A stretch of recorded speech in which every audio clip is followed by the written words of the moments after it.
নমস্কার, আমার চ্যানেলে সকলকে স্বাগত জানাই। আজ আমি সলভ করে দেখাবো class 3 second exam Ray Martin question ব্যাংকের গণিত 13 নম্বর স্কুল বেহালা গার্লস হাই স্কুলটির প্রশ্ন উত্তরগুলো। তাহলে চলো শুরু করা যাক। প্রথমে আছে নিচের ফাঁকা ঘরে সঠিক উত্তরটি লেখো। বর্গাকার চিত্রের বাহুর সংখ্যা 4টি। 7 গুণিতক 8 সমান 27 56। ভাগশেষ ভাজকের চেয়ে ছোট। 66 ভাগ 6 সমান 11। 6 11 66। 7টা 8-এর যোগফল সমান ড্যাশ। 7টা 8-এর যোগফল 56। 8 বার 5 ঘর লাফালে যাওয়া যায় 40 ঘর। 5 8 40। 10 বার 10 যোগ করলে পাওয়া যায় 100। 100 1 2 3 4 এটা হয়ে যাবে তাহলে 104। তারপর আছে গুণ ও ভাগ করো। প্রথমে আছে গুণ 228 গুণ 4। 4 8 32 2 হাতে রইল 3। 4 দুগুণে 8 আর 3 11 1 হাতে রইল 1। 4 দুগুণে 8 আর 1 9। তাহলে দুটো গুণ করে হলো, এই গুণটাও করে হলো 912। তারপর আছে ভাগ 800 আর 4। 4 দুগুণে 8 শূন্য নামলো 4 0 0 আবার শূন্যটা নামলো 4 0 0। তাহলে এটা হলো 200।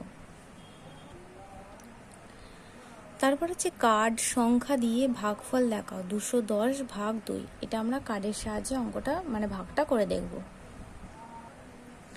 দেখো এটা করে দেখেছি। 200টাকে আগে ভেঙেছি 100 100 200 10, তাহলে হয়ে গেল 210। এবার এটাকে আবার ভেঙেছি 100 100 200, তাহলে 10টাকে ভেঙেছি 1 2 3 4 5 6 7 8 9 10। এটা 1-এর কার্ড আর এটা 100-এর কার্ড। এবার এটাকে আবার ভেঙেছি 100 1 2 3 4 5 105 করেছি, এখানে 105 করেছি, তাহলে 105 105, তাহলে কি হলো 210। এবার 210কে 2 দিয়ে ভাগ করেছি, তাহলে 210কে ভাগ করলে কি হবে 100 1 2 3 4 5, তাহলে কি হয়ে গেলো 105। আমরা যদি ভাগটা করে দেখি তাহলে 105 বেরোবে। দেখো যদি ভাগটাকে করে দেখি, ধরো 210 2 দিয়ে 2 1-কে 2, একটা নামলো শূন্য ভাত হবে, শূন্যটা নামলো, তাহলে 5 দুগুণে 10, তাহলে কত হয়ে গেলো 105। তাহলে এখানে 105 এখানে 105, তাহলে কত হলো 210 ভাগ 2 সমান 105। তারপরে কি আছে দেখো, 200 এর ছোট একটি 3 অঙ্কের সংখ্যা লেখো এবং ওই সংখ্যাটি 6 এর ছোট সংখ্যা দিয়ে গুণ করো। 200 এর একটি ছোট 3 অঙ্কের সংখ্যা, তাহলে 200 এর ছোট 3 অঙ্কের সংখ্যা যদি আমি 100 লিখি, তাহলে 200 এর ছোট 3 অঙ্কের সংখ্যা যদি 100, তাহলে 100। আর বলেছি 6 এর ছোট সংখ্যা, যদি 6 এর ছোট সংখ্যা 5 লিখি বা 4, যে কোনো 6 এর ছোট সংখ্যা লিখতে হবে। এবার এই দুটোকে গুণ করতে হবে, তাহলে 100 আর 5 যদি গুণ করা হয় 100 গুণ 5, তাহলে কত হয়ে যাচ্ছে 500। এখানে যে কোনো 6 ছোট সংখ্যা লিখতে হতে পারে, তুমি 5ও লিখতে পারো, 4ও লিখতে পারো, 3ও লিখতে পারো, আর এখানে 200 এর ছোট যে কোনো 3 অঙ্কের সংখ্যা লিখতে পারবো, তাহলে হবে। এটা আমি 100 লিখেছি আর এখানে 6 এর ছোট সংখ্যা 5 লিখেছি, এবার দুটোকে গুণ করে বেরিয়েছে 500। তারপরে বলেছি একটি গ্রামে প্রত্যেক পরিবারকে 2 কিগ্রা চাল দেওয়া হয়, মোট 300 কিগ্রা চাল পাঠানো হলো, কতগুলো পরিবার চাল পেল? তাহলে চলো অঙ্কটা করে দেখি।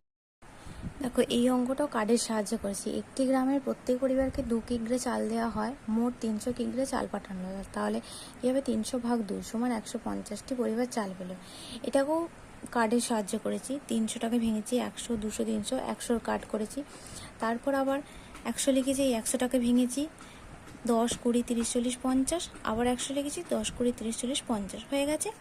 এবার কত বেরিয়েছিল 150, তাহলে 300 ভাগ 2, তাহলে কত হয়ে যাবে 100 10 20 30 40 50, তাহলে কী হয়ে গেলো 150। এখানে 150 এখানে 150, তাহলে 150টি পরিবার চাল পেল। তারপর বলেছি একটি গরুর গাড়িতে 7টি বস্তা আছে, প্রত্যেক বস্তায় 75টি শসা আছে, গরুর গাড়িতে মোট কতগুলো শসা আছে? দেখো একটি গরুর গাড়িতে 7টি বস্তা আছে, প্রত্যেক বস্তায় 75টি করে শসা আছে, তাহলে গরুর গাড়িতে মোট শসা আছে 75 গুণ 7 সমান 552টি। 75 সালে 7 গুণটা করেছে 5 35, 5 3 7 7 49, 3 52।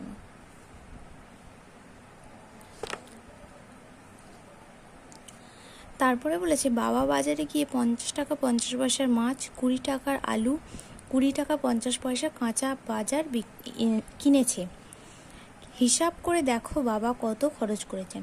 মাছ কিনেছেন 50 টাকা 50 পয়সা, আলু কিনেছে 20 টাকার, কাঁচা বাজার কিনেছেন 20 টাকা 50 পয়সা, তাহলে এই তিনটাকে যোগ করে বেরিয়েছে 90 টাকা 100 পয়সা।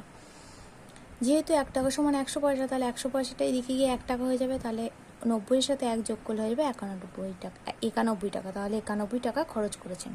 তাহলে বাবা কত টাকা খরচ করেছেন? বাবা 91 টাকা খরচ করেছেন।